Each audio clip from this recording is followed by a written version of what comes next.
Hello, hello, everyone. I hope you missed me because I missed you. I am back in action, and today we have a very wonderful guest, a very interesting guest.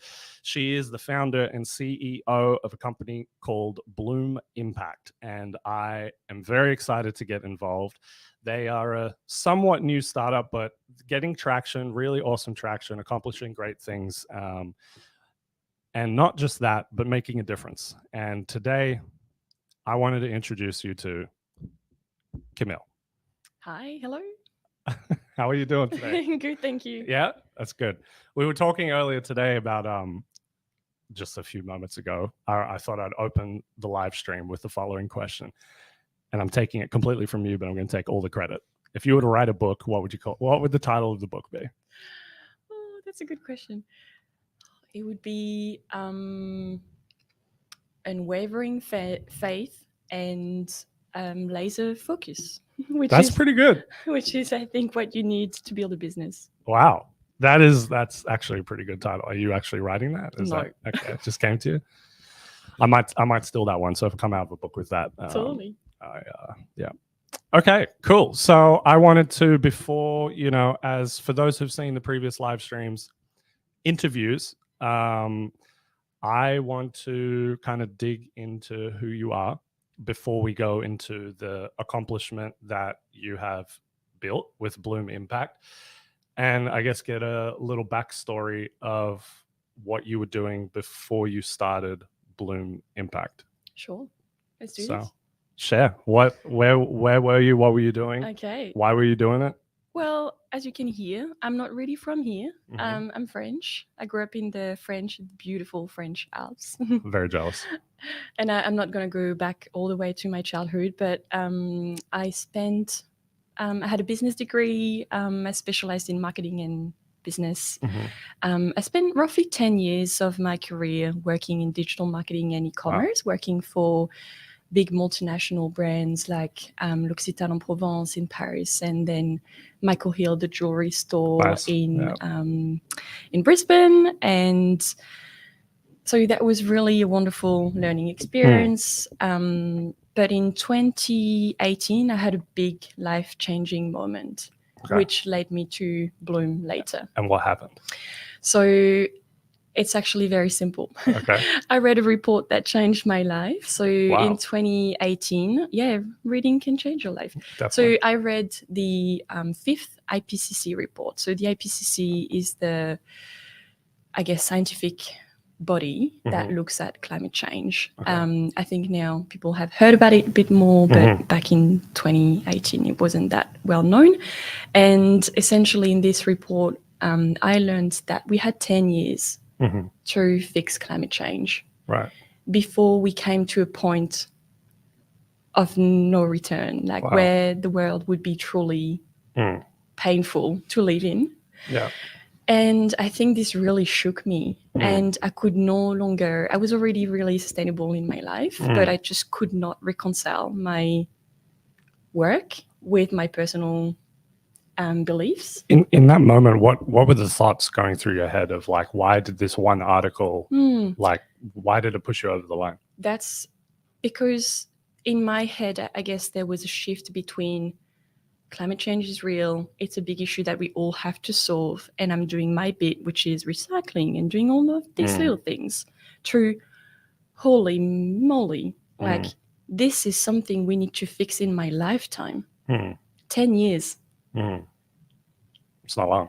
It's really not long. And I think we are the first generation to be the first and the last that has to really do something about it. What, just out of curiosity, what is, maybe briefly speaking, why are they saying 10 years? Why not 20? Yeah, it's a little bit more complex than this. That's right. It doesn't work like this. The problem when we say there's X amount of years left, it means that, if you go over this timeline, then it's all over and we shouldn't even bother. So there's a bit of a risk in saying things like that, which I appreciate.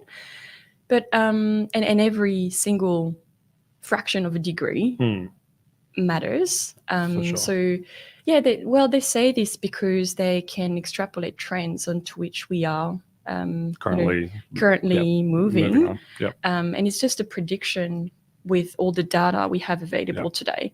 And you have to keep in mind that the IPCC is an extraordinary global scientific effort. The best scientists and climate scientists in the world are all coming together to peer review their own findings. So it's really an extraordinary piece of knowledge, because it's not just one scientist saying, hey guys, we have an issue with climate change. It's like the entire global scientific community coming together with their findings. So it's a really powerful message. Interesting. And so, yeah, I just had to change career, and I thought, wow. So like, Stu, can you turn me down, please? So you're telling me you've been pretty much in the same industry for 10 years and you read one article. Absolutely. And you're like, I mean, many things prepare you for this in your life. You know, sure. I grew up in the mountains. I care so much about nature that I always wanted to protect it. But at this specific moment, it clicked. Like I knew. Sorry, Camille. You said something interesting. You said you always wanted to protect it. How early on in your childhood did you have those kind of thoughts? Because this might sound like a little, oh, geez. Sorry, everyone. Jeez. I might have a problem. I do have a multitude of problems, but I personally didn't care about anything when I was a kid. Like that's true. No, that's true. Yeah, no, that's so. I just wanted to point that out, because that's a unique thing. That is so true. Yeah. I think as kids, well, we didn't talk about climate change by then was like, oh, you need to change your light bulbs. Yeah. And you cannot throw your rubbish on the floor. That was so simple. Yeah. I miss those days. Don't swallow chewing gum. Exactly. That was climate change for you back then. And it's true. I mean, I feel for the kids these days who have to grow up within this existential question. It's a lot harder. But so it's true. I guess it has developed over the years. And yeah, you're right. I think as a kid, I was just appreciative of, I did a lot of skiing and I just loved nature. So you think maybe the environment you grew up? Yeah, totally. That was absolutely. Yeah. Well, you protect what you love and what you know. Yeah, definitely. And you definitely grew up in a very unique part of the world. Totally. So I can imagine you going to other places of the world. And I have, sorry to cut you off. I have to say, I think also throughout my life, I have seen the effects of climate change firsthand. So I'll give you an example. Sure. I've had the opportunity and the immense luck to dive on the Barrier Reef. Oh, yeah. Yeah, which is such a wonderful experience. Yeah. But I've done this a couple of years apart, and I've seen the difference in the reef. With your own eyes. Absolutely. Wow. And in my own, in France, where I grew up, I've also seen, so there are some glaciers. And I've also seen the glaciers just melt. Reduce, yeah. And when you think about that, you know, it's my own little tiny little life. Yeah. So when you see these kind of changes within your own small, short life, it's just mind-blowing about, it just blows your mind about the pace of what's going on. I don't mean to keep on digging back here, but do you think your parents had anything to do with this influence? Oh, totally. My dad is a mountaineering guide. Ah, nice. Yeah. We've climbed the tallest, the highest mountains in Europe together. Wow. Yeah, absolutely. Yeah. Wow. Okay. Interesting. All right. So I guess fast forward back to this magical article that transformed you. Now, when you say, like, how quickly after reading that article did you start making changes? It was a long process. Okay. Absolutely. So read this report. A week later, I quit my job. And that's a long process? No, but wait. Okay. So I thought, I'm gonna dedicate my life to addressing climate change, and I'm gonna use my skills to serve climate action. Didn't really know how, but I just had the trust that it was gonna come to me. Wow. And I think it's funny when you're really, really clear on what and why you want to do things, just things don't want to get very. Go for it. But yeah, opportunities start to come your way. Definitely. And whilst I was transitioning and I had given my, my resignation, I just saw this job opportunity pop up, which was a communication manager role for the leading CleanTech startup accelerator in Australia called EnergyLab. Wow. And I was like, there you go. Interesting. I'm going to help CleanTech startups with my communication and digital marketing skills. Brilliant. Yeah. And it's throughout this experience, so 2 years working in the CleanTech industry, learning about clean energy, which I knew nothing about before, that I had, I guess, the opportunity to have new ideas. And this is where and when Bloom started to bubble up in my mind. Right. So you already, pretty quickly by the sounds of it, started thinking, because you said firstly that you were going to, I guess, use your skill set to help other people make an impact. At what point did it change from specifically helping other people build things to make an impact to, you know what, I'm going to build something to make an impact? That's a really good question. I think when I look back, I always had an incline for entrepreneurship, but I didn't have the confidence to really recognize that I could be an entrepreneur. And on that, when did you, what science did you have? Well, I was always drawn to events and things about startups, and I was always so inspired. I think entrepreneurs have this aura and energy around them that is so inspiring. And I was just looking at them and trying to learn from them and being like, wow, one day I want to be this person that has that I think some entrepreneurs live on another kind of wavelength. Does that make sense? They just have so much energy because another planet. Because they are in a flow of creating something that is really aligned with their beliefs, mind, heart, and it just, you can feel it. And I was like, oh, one day I want to be like them. But I didn't really know where to start. And also I wanted to make sure if I had to do this, because I knew how hard it was, because I was working with startups, right? Yeah. I could see them, evolving, struggling, failing. It's a really hard journey. So I was like, if I do this, it needs to be really scalable. I want to create something that really has scalable impact. You just said something ridiculous. I love talking to co-founders and CEOs and stuff because they just speak as if they're just normal. Why did you already have the understanding of the importance of scalability?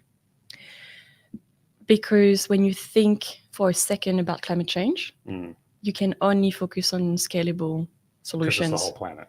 Because it's such a complex, holistic issue.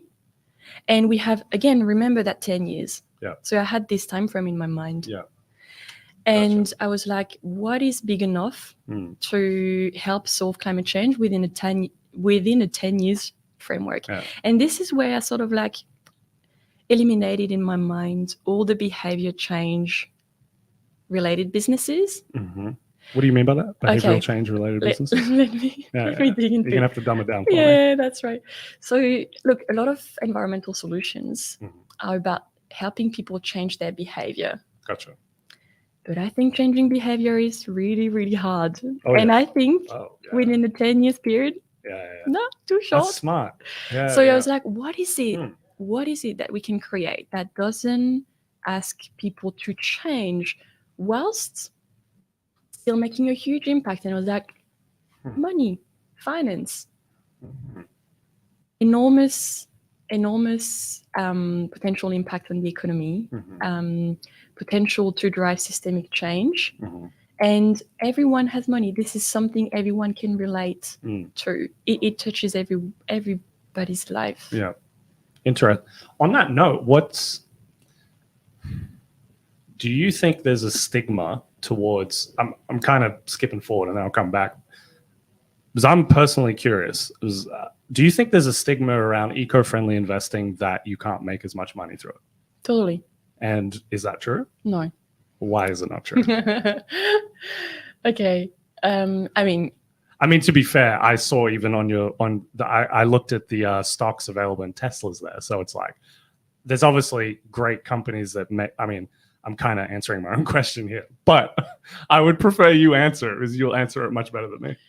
No, this is a great and complex question. There's Mm. no, and again, this is not financial advice, and you should always do your own research. But I guess you have to place what I call climate impact investing, which is what Bloom does. Okay. So investing for climate impact into investing in climate companies that are both good for the world, but also profitable. Yeah, not always profitable, but okay. also, but I mean, sound in terms of financials and fundamentals. Gotcha.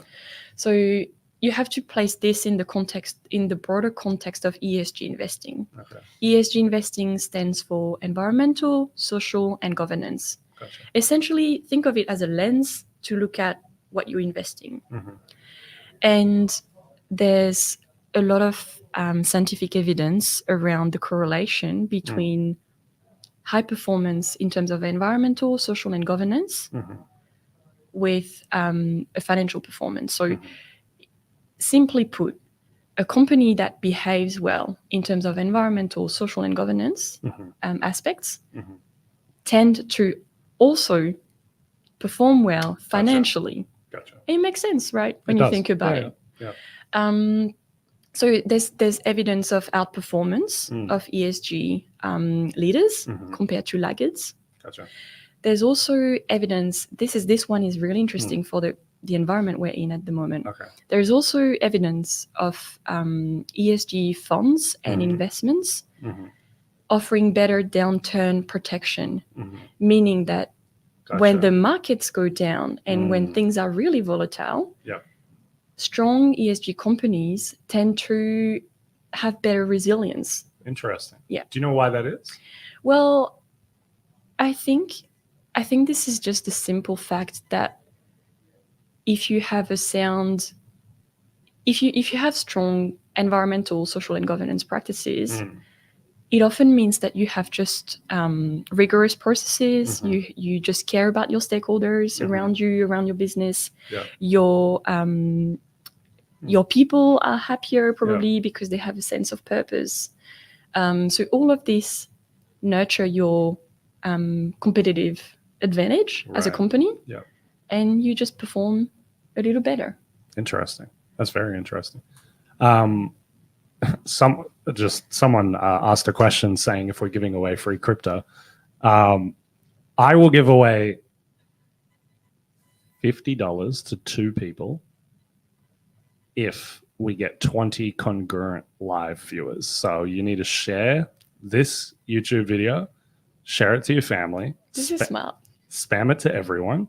And as soon as it gets to 20, 2 of you, which, by the way, that's pretty good odds, we'll get $50. Like, that's better than the casino. All right. I do not endorse gambling. It's not good for you. But so share. And also, if you thumbs up the video, that helps the algorithm and that will boost it up a little bit more. So for the person who asked, that's your answer.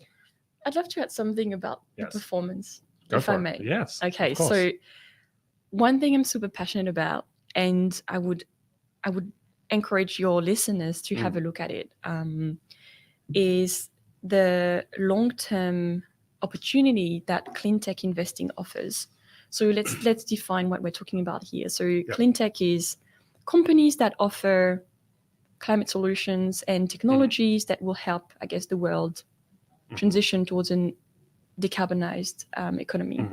So it can be anything from, the classic solar and wind energy, but it can also be batteries and critical minerals that will be now electric cars in the future. Energy efficiency, lots and lots of different insulation, lots of technologies. And when you think about it, the world is transitioning towards net zero. It's just, it's underway.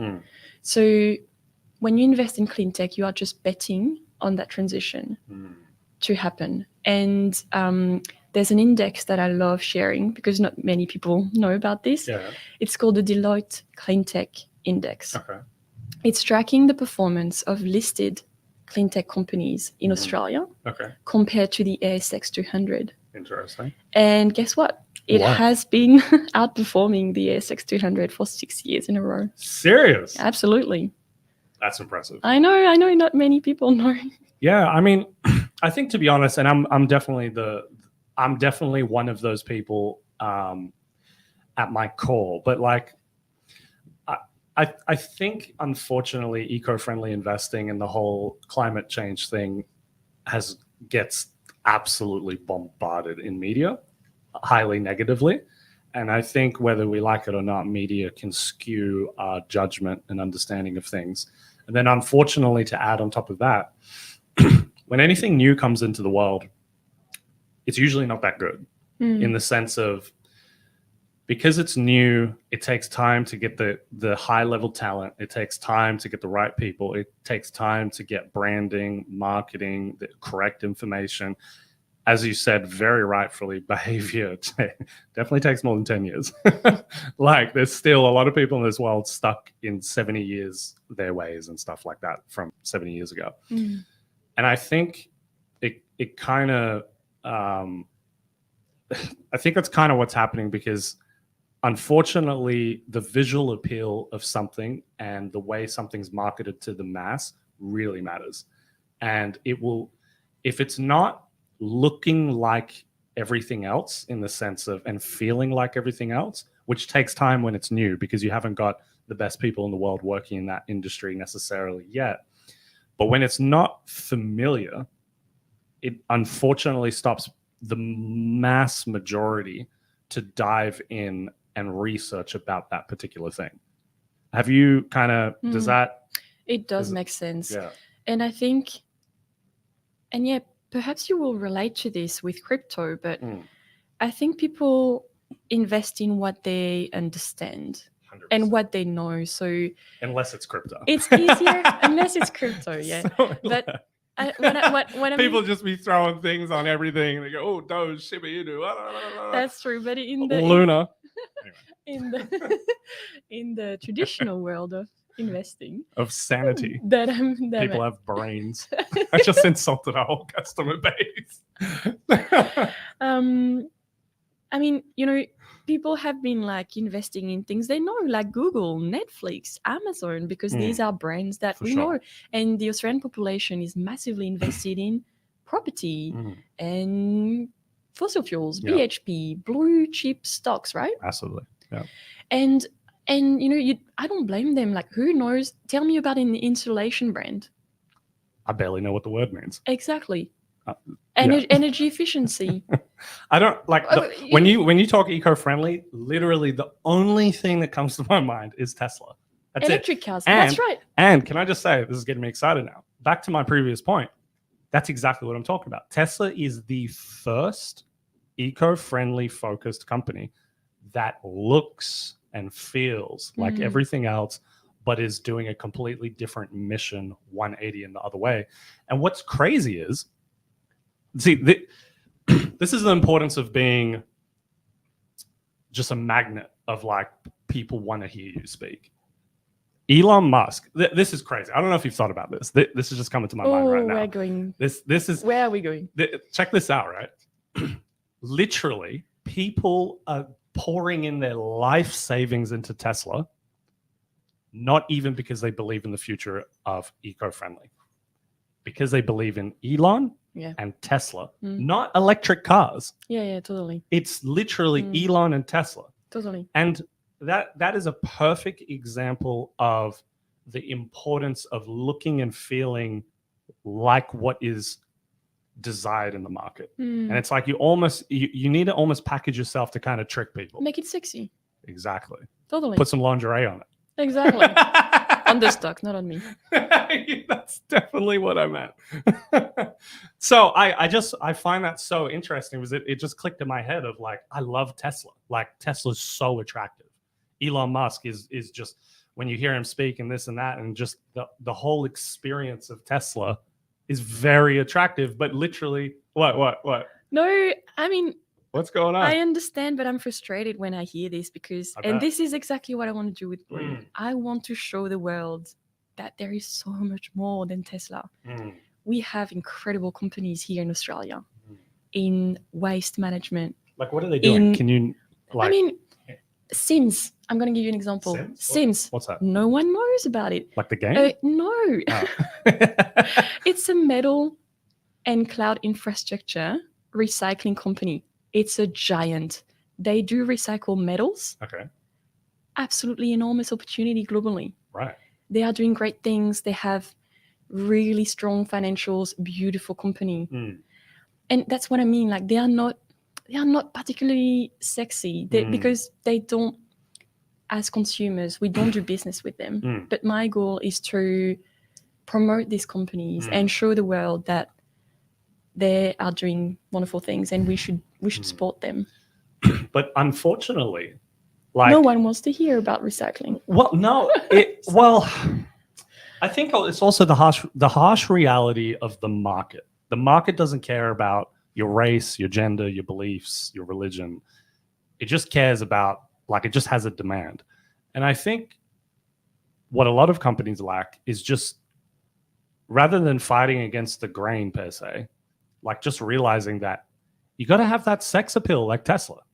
Like you just do. Unfortunately,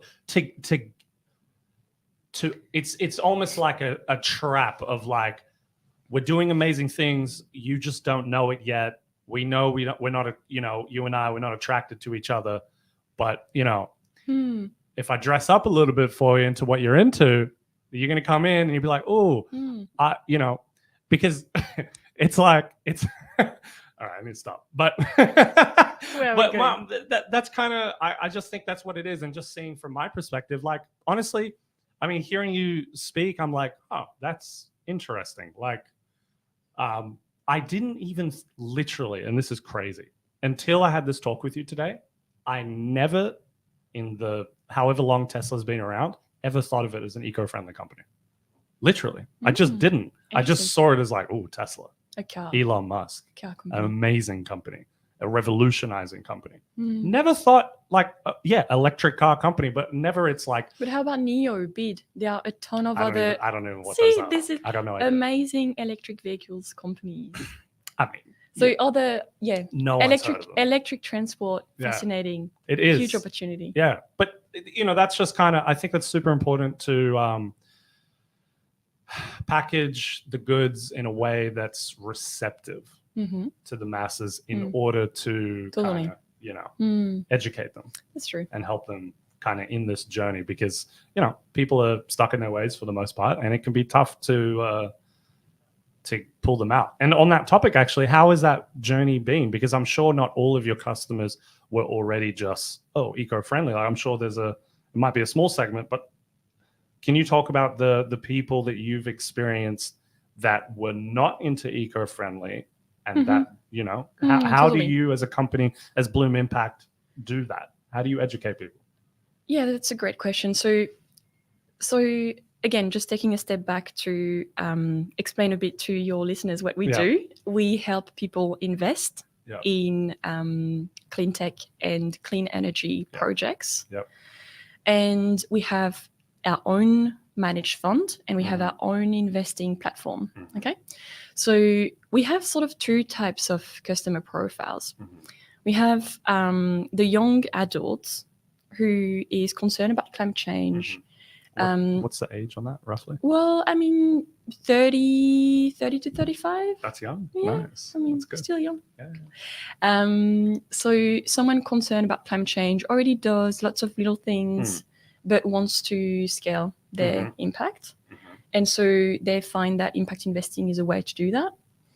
And the other cohort is people actively looking to invest in clean tech and clean energy as a theme in their portfolio, often for diversification purposes. Really? Absolutely. Like, diversification over the fact of eco-friendly? Like, as in they care more of like, I'm going to invest in eco-friendly because I have a lot of other things over here.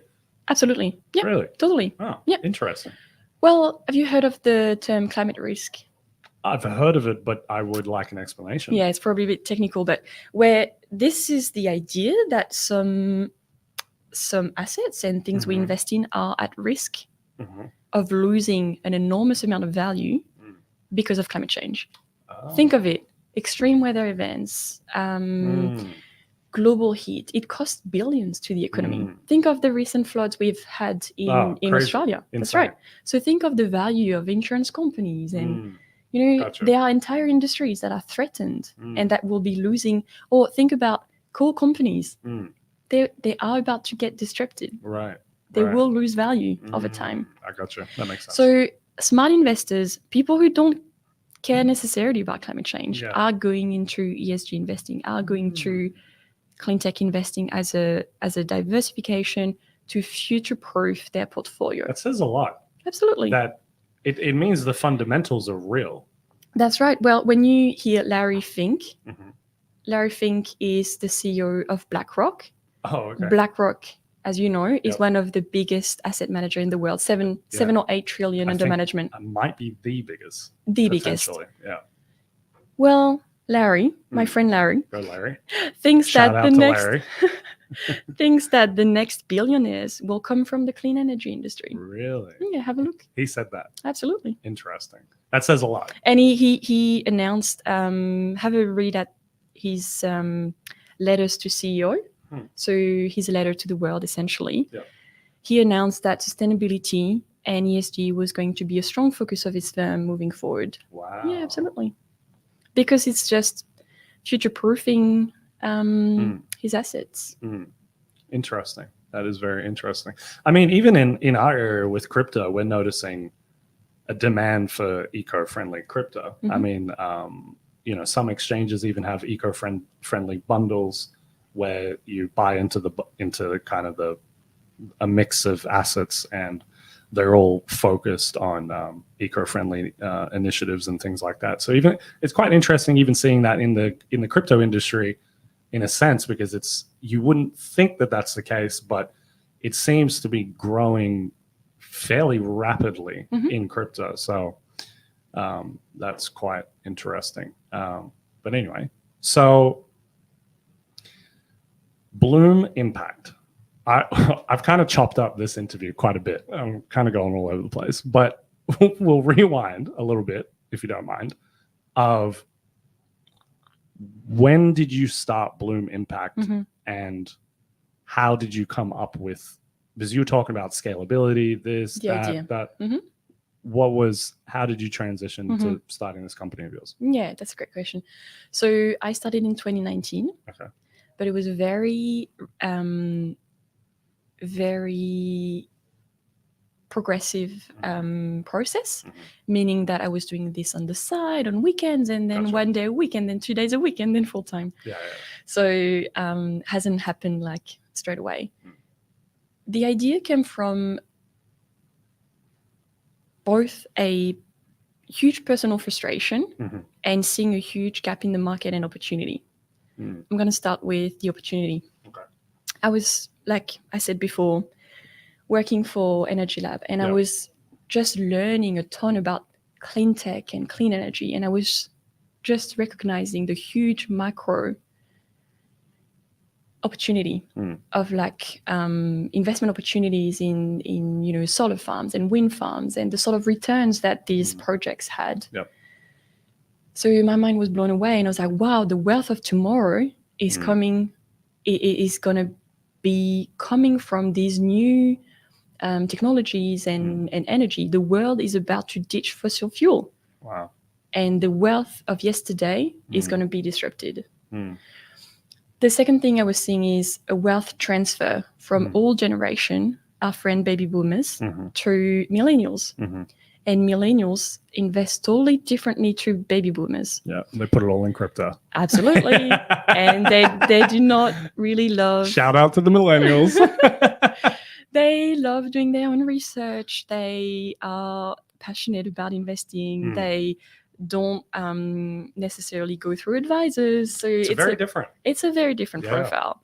And a lot of millennials care about the future. They want a better future. Definitely. They have different set of values, etc.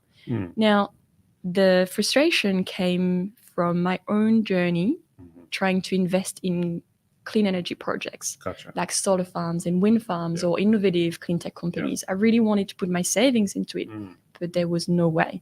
Really? So it was that difficult back then? It was that difficult because I wasn't rich enough. Right.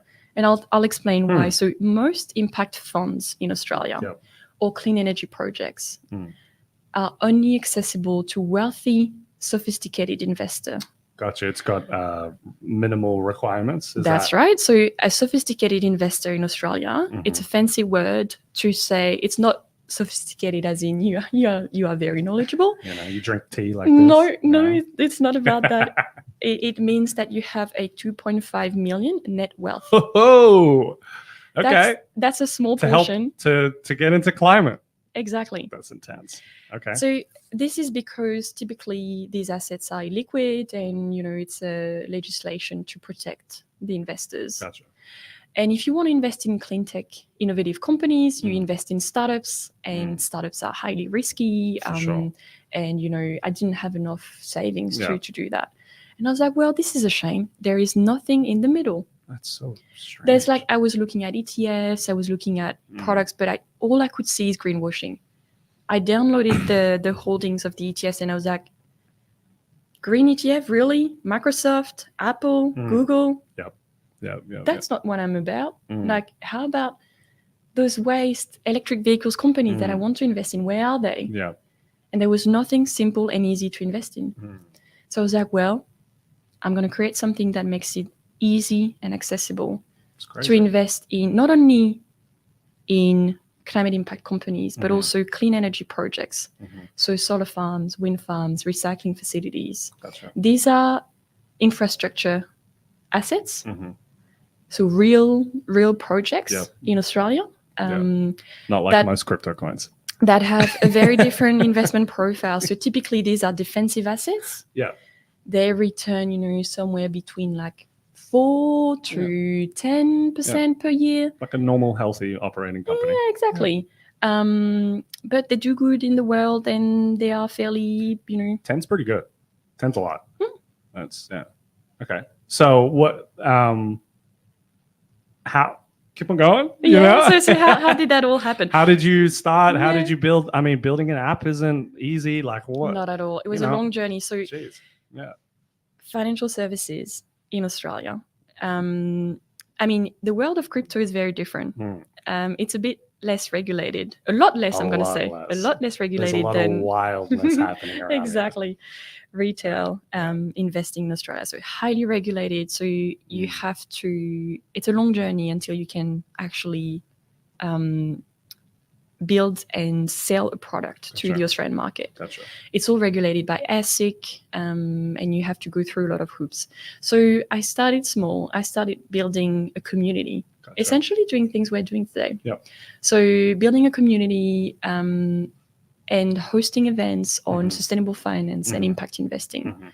So we did all sorts of events like investing in electric cars, investing in solar, and so I was just learning a lot about this. Just like a group to learn together. Exactly, a meetup group. Okay. Yeah, a meetup group. Yeah. Which grew quite nicely every week, up to a few thousand members. Wow. So that was the first validation of there's not just me. There are other people out there who are trying to learn and trying to invest.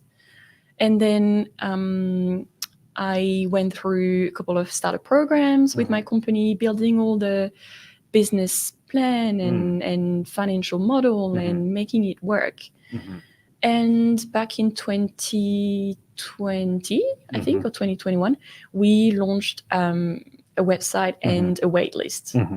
So to test, if we launched an app that made this climate investing easy, would people care? Yeah. And we had, within a month or two, we had, I think, 700 signups. And we were asking people to pledge an amount. That's pretty good. And so we had 700 people joining our wait list for the app and pledging. I think in the end we landed around 3 or 4 million. That's really good. So I was like, you know what? Maybe it's worth me going full time. Let's build this. Nice. And when did that happen? That part, is this January 2021. Last year. Okay, so over a year ago now. Interesting. Yeah, I think that's right. Or 2022? Sorry. No, 2021. Okay, gotcha. Awesome. Yeah, I think that's right. Went full time and really threw myself entirely in this business. And it's been wonderful. How, with your team and stuff, how did you meet? Because I know that you have a few people in your company, How did you meet people? Where did you meet people? And also, I want to know, how did you come up with the name? Okay, so again, that was a long process. So I started alone, and this was daunting because my background was not in financial services, and I wanted to build a financial product. That's a big challenge. So I knew I had to build enough momentum and something exciting enough that I would attract the right people. Gotcha. And luckily I did. So I then had a couple of advisors and mentors in the financial industry. Camille, I'm going to have to stop you again. You're saying some interesting things. Why did you know that you had to build momentum in order to attract the right people? Where does that come from?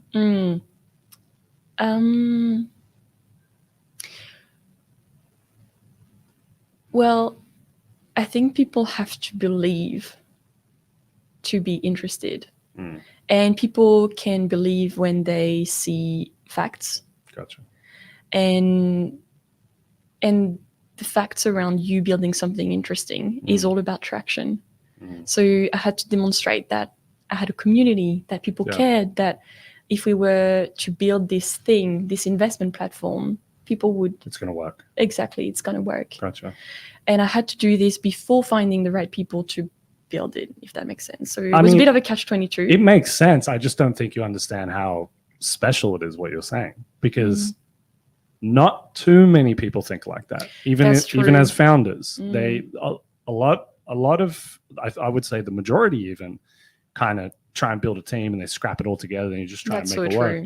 But you almost took I want to even say a more responsible kind of, in a way of like, you know what, how I might be giving you too much credit here, but you can let me know if I'm right or wrong. I feel like the way you're saying it, it's almost, whether you consciously or unconsciously aware of this, it was almost like, how can I expect people to give up so much to invest in this company to build this thing? Because starting any new company, it's like, you know, people might be coming from a job where they're getting paid, you know, six figures, and they give up 90% of it in the hope that this works. And I feel like you were almost like, I can't afford to ask people and potentially waste people's time. I've got to make sure there's something here first. Well, I think this is true, but I went through this process for myself as well. I was like, if I'm throwing all my energy and passion into something, how can I de-risk it? Gotcha. Because I came into entrepreneurship with a quite realistic vision of, let's face it, like 9 out of 10 startups die. It's like more. Yeah. Even more. Yeah, it's crazy. You are default dead. You are not default alive. Yeah. Building a business is incredibly tough. Yeah. No one cares when you start. Yep. So I think I had to de-risk it for myself and validate that, you know, this thing could work. And I'm still validating. It's never finished. And yeah, that applied to other people as well, I guess. Yeah. That's really cool. But it's a good question, because that's only after this wait list that people joined. Right. So this is where I got investments. So first pre-seed round, and we raised over $500,000. Crazy. That's crazy. That's crazy. I mean, you only you built this whole thing, few thousand people, and you already got $500,000 pre-seed round. That's nuts. You should be really happy. That's crazy. I know. That's not normal. And this is your first business. Yeah. This is ridiculous. I think, you know, I used to be a co-founder myself. Like, entrepreneurs have a bad habit of not recognizing wins. Oh, thank so you. I just needed to just be like, hey, Camille, you raised $500,000 on your first try. Yeah, true. I failed 23 times before I had my first success. So you're like 23 times better than me. So you literally, I started my first business when I was 14. Like, I've built over 22 or 23 actual operating businesses, like building in revenue. That's very impressive. Staff, like whether it was one or half, like that's very impressive. All of them failed until my 20-something F1. Your first one is a success and succeeding, and you raise $500,000. $675,000. Okay, now you're just showing off.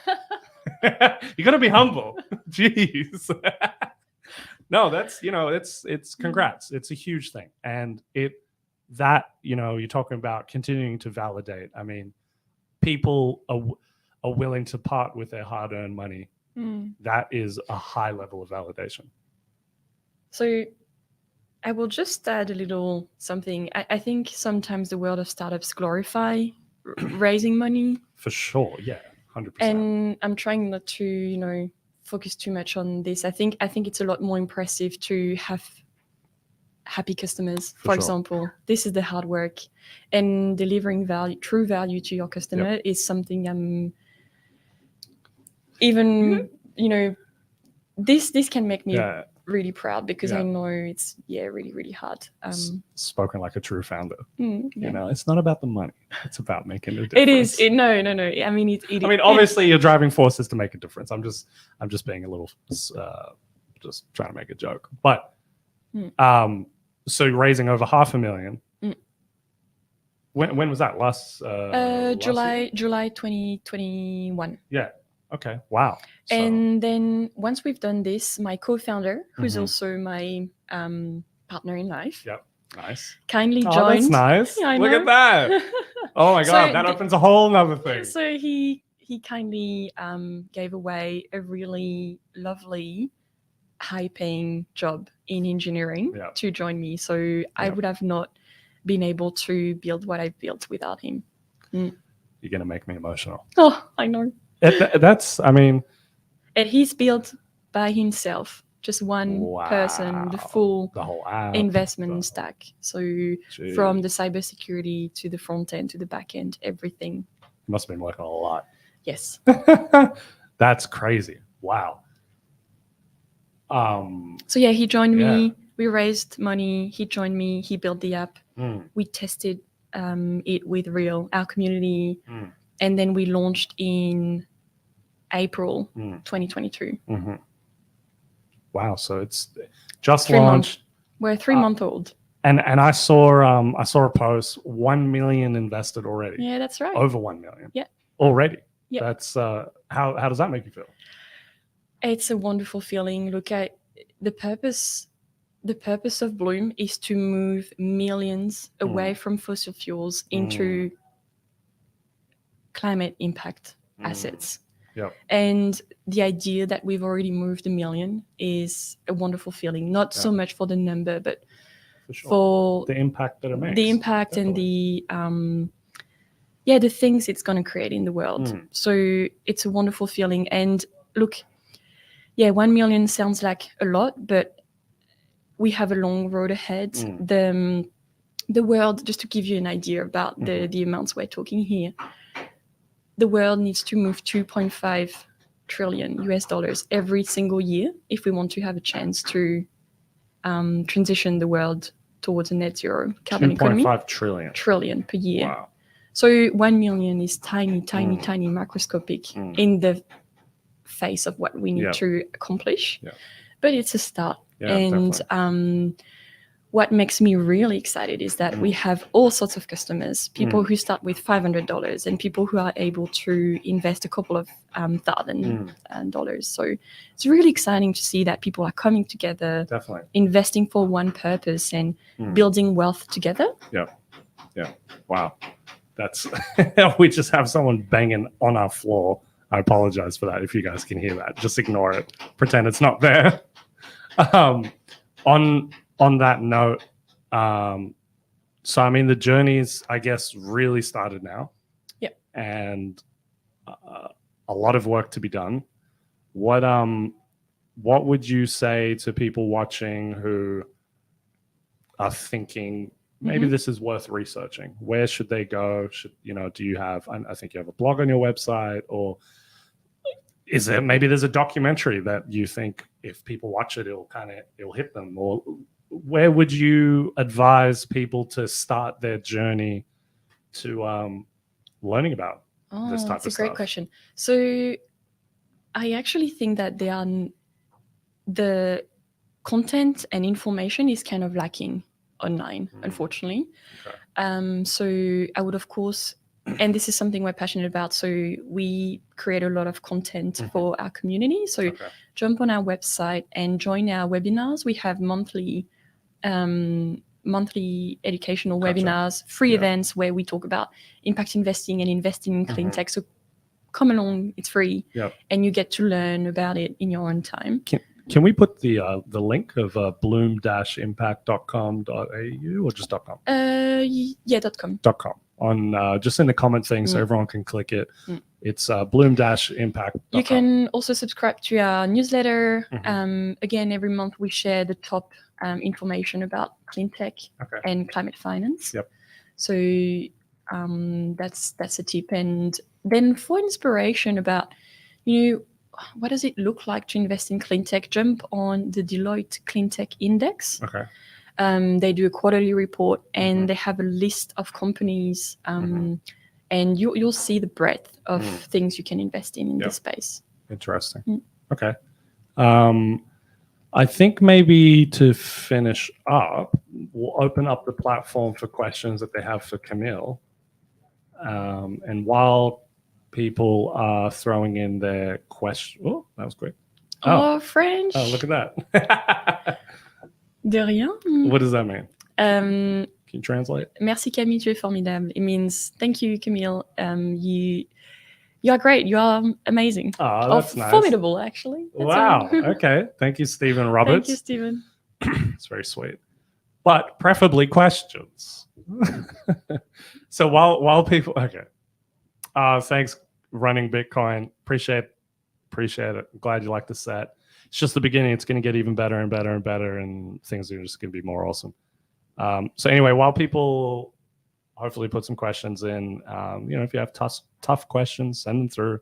We'll go through them over these next few minutes. But can I ask what's next? What's maybe the next 12 months and in a little bit of detail, and then maybe even like what's the goal for like 10 years? Great questions. Okay, so next year is all about growth and finding our product market fit.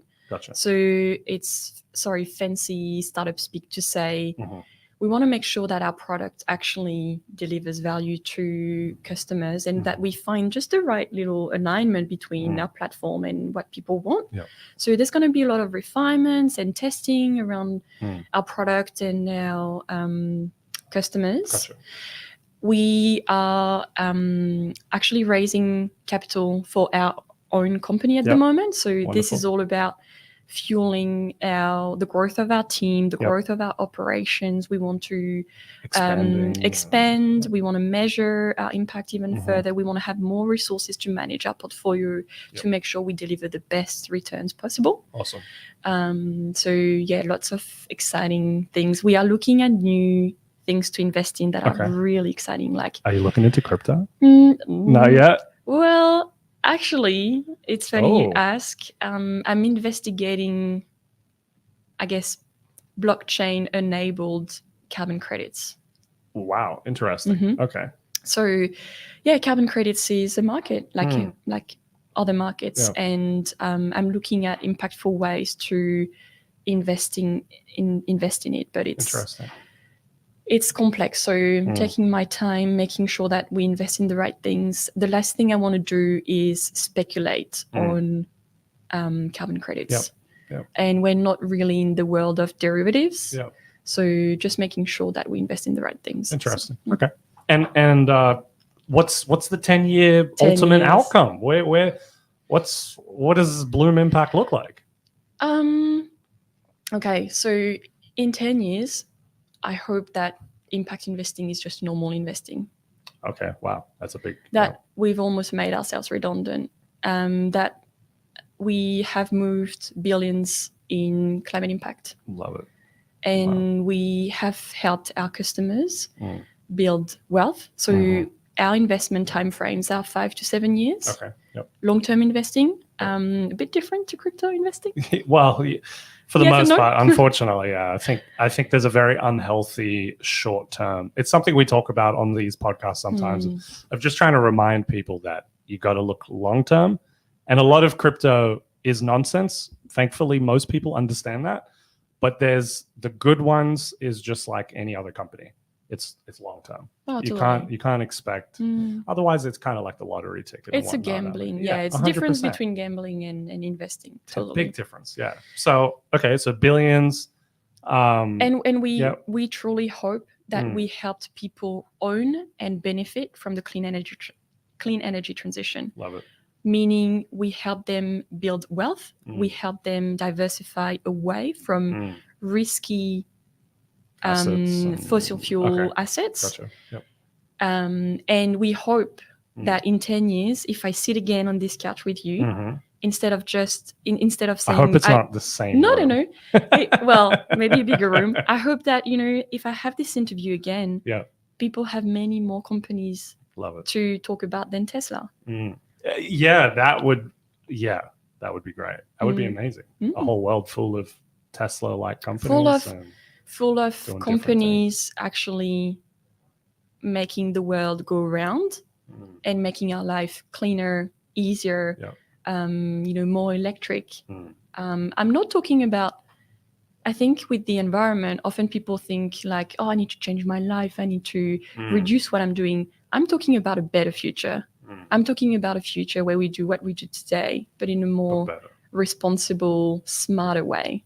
Does that make sense? Yeah, actually, you just tapped on something in the sense of, I think that's one of the negatives that anything to do with climate change and eco-friendly kind of has from the media. I mean, from my personal perspective, but you just tapped on something interesting in the sense of, I think eco-friendly and climate change is tied with you get to have less fun. Absolutely. And this is a big problem. You know what I mean? Right? Everything's worse. And they take away the fun and you make less money and you have to sacrifice more. Not at all. There's a brilliant future we can create. This is what I'm here to talk about. Climate solutions exist today and they will make our life easier and better. Yeah. Interesting. Love it. Well, thank you very much, Camille. It has been my pleasure. A privilege. It's been my pleasure. And definitely jealous that you succeeded on your first business. Kind of not too happy about that, but I failed on many other things. Don't you worry. Okay, I mean, you know, if you want to have a failure competition, that's probably the only thing I'll win. Thanks everyone for watching. Thanks for tuning in. You know, comment, share this video. You know, the people that are watching, share this video. We put in a lot of effort into these live streams, and quite frankly, I want to do them more often because I like the sound of my voice. And I want to do them more often with my co-host Jude, and for us to really talk about the things, you know, crypto, investing, this, that, and to get amazing guests and from a different perspective, and to just hear things from their own experiences way more often. And to do that, we need more views. We need more subscribers. So subscribe also, because like 80% of people who watch these videos are not subscribing, and that's ridiculous. All right. So you need to subscribe, tune in. That's true. Share, just share. Like, support content creators. Thank you. Yes, Camille. Thank you. See, listen to Camille. Do as Camille has said. Whether it's this video you share or another video you share, just share. Share what if you watch this and you were like, oh, that was actually really interesting. Just share it. Just post it on your social media, all right? It's not hard. So do that, like the video, and subscribe.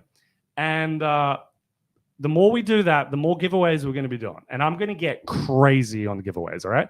I'm the head of marketing here at Digital Surge, right? I have a ridiculous budget, okay, within my power to use as I so wish. But I ain't doing it unless there's hundreds of people tuning in, all right? So you guys need to get serious. If you want me to get bonkers, I'm crazy, all right? Literally, I'll give away cars if I can. So, but it's not happening unless the views are there. It's not happening unless the subscribers are there. So stop wasting my time and share this thing. So thank you, everyone. I love you all. Thank you for tuning in. Thank you so much, Camille. It has been a privilege. I love talking to you. And next Friday, be sure to tune in. Thank you. Thank you so much. My pleasure.